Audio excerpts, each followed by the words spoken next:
chị tư ra đang nghĩ cơ á có đôi gì à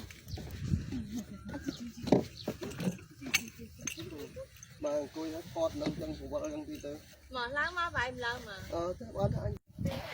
anh cái bờ chị tư ra rồi thọ là bê láng tu cả mà cho họ ôi lứa nào đây để khăn đi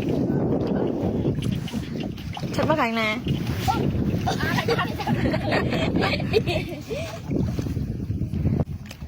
ông thằng nâng lên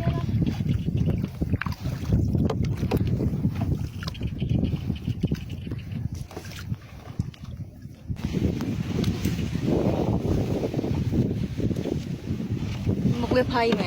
mà tụi đi một phay mà phay à luộc nè ba ha nè cái đã khôi sập con đập hiệu vậy ai đỡ cho bà nó trên sân tàu đảo đi hướng trăng đây ra rất bài ấy á mà bài chư cả nhà bà ấy đây bán xe